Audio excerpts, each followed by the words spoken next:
what ended up happening is there was a big fight between a bunch of guys and us and the whole thing, and it was like knives and bottles, and it worked out in the sense that no one got cut or killed. The police showed up, and I'll never forget this. The cop came up to me and he said, a big crowd had assembled, and people were, and I'd done. Wait, were these guys, when they were walking, were they jacking stuff? Yeah, they were stealing stuff. Okay, so they were stealing stuff. They were stealing stuff. And, and I hit a guy and the whole thing, and I ended up on my feet, and then there was a huge crowd, and a couple guys I was with ran away. He was like, let's get them. But then when they come out with bottles and knives, it's like out of town. And so police showed up, and I'll never forget this. The cop said, good job. And I remember feeling just the worst sunken feeling in my stomach. I thought, like, good job. I mean, first, it all kind of fell into place. It's like, I'm 19, girlfriend's gone, I don't have a job, I'm not doing well in school, I'd actually been thrown out of the dorms for fighting, and some other just stupidity. And, I'm getting in fights. I could have cut someone could cut me. I could be dead or in jail. It could be like one of the stories from Embarcadero of the guys that didn't make it, that didn't skateboard, they just hung out drinking and partying and fighting all day, right? Mm-hmm. And I remember going back to my place that night and thinking, this is it. Like, this is the line. I need to do something. I'm basically a loser. And I was a total loser. And I thought, what am I going to do? Well, I had gotten C- and D's in all my classes up until then at Santa Barbara, barely finished high school. And so I decided to take a leave of absence. I did not drop out. I took a leave of absence. I moved home, and I went to Foothill College, community college. And I didn't talk to any of my old friends from the skateboarding world. It was just too familiar with a bunch of things. I didn't talk to my family. I lived in a little apartment, and I just started studying. I thought, what am I good at? Okay, I can remember things pretty well. I like to read. This is it. And I remember thinking, my dad's an academic, so I thought, I'm not going to do this. That'll just validate, what he does and his choices. And I thought, well, that's stupid, right? So I started working, and I did okay in my courses. Took art history, took biology, took psychology. Then I went back to Santa Barbara.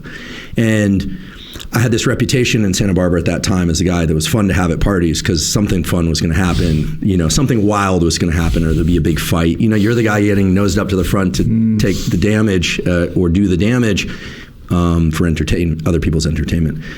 So I went back and I lived in the Studio Plaza apartments. I still have a photo of that door because it has great meaning for me. I lived in the corner there. I lifted weights. I studied like a maniac. And I did not drink or party except once a month. I'd allow myself to go out. And I would really, I would just stay out all night partying. But over time, what I realized is I didn't like it because then it made the rest of the week that much harder. So in those years, I discovered a guy, an amazing person. His name was Harry Carlisle, former Navy guy, incidentally.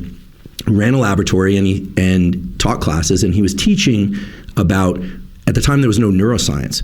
He was teaching about psychology and biology. They called it biopsychology.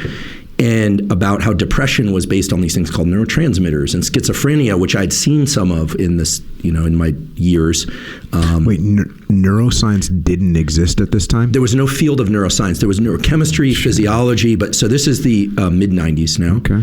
94, 95 or so. And he was teaching about the brain and how it works. And then he was talking about thermal regulation, and he was talking about why people die at raves. He said, I heard of these things called raves and the people taking this drug. And he'd break down the structure of MDMA, ecstasy, and explain how it would disrupt the hypothalamus and one's perception of how hot it was. And this is why people would overheat even if they were pouring water on themselves. As a little scientific factoid, when you're overheating in the desert or while training, you might think, put a cold towel over my head or the back of my neck.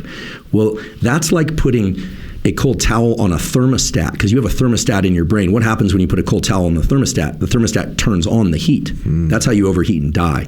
Turns out the best way to dump heat is through the palms of your hands and the bottoms of your feet. You have a special venous portals called AVAs where you can dump heat. So if you want to cool off fast, in fact, you can save your life by getting the bottoms of your bare feet or the palms of your hands into cool water. We can talk about how this can be leveraged for training because there's some amazing research on this. So I was learning about thermal regulation, and I was learning about drugs of abuse and why some of my friends were addicts, probably, was these pathways related to dopamine and et cetera, et cetera. I thought, who is this guy? So I started talking to him, and he drove a black truck, and he was in shape, and I thought, I want to be like this guy. And so I started hanging around his lab, and he would drink black coffee. And he let me listen to whatever music I wanted after hours. And we started doing experiments. I started working in a laboratory. And he pulled me aside at one point and he said, you know, you seem to have some proficiency for this. You know, if you go to graduate school, they'll pay you. And I thought, they pay you to do this? And he said, yeah, they'll pay you to do it. He didn't tell me how much they pay you. But basically what happened was, make a long story short, no more fighting, was never into the drugs or alcohol, as I mentioned, did not get back together with the girlfriend. But I went from a CD student to a straight A student. I got a B+ my senior year, and it still pisses me off. But that was in neuroanatomy, which is now what I teach to medical students. It became my favorite topic. I went on to take multiple courses, and that's always that one thing that didn't quite get you. I think Dan Gable talks about this in wrestling. It's the one guy that I think in his words gumbeat out and then pinned him or beat him by points. Yeah. It's that one guy that teaches you the most, right? So I became a straight A student, went on to graduate with honors, went to graduate school first at Berkeley, and then did my PhD, and then did my postdoc at Stanford, and so on and so forth.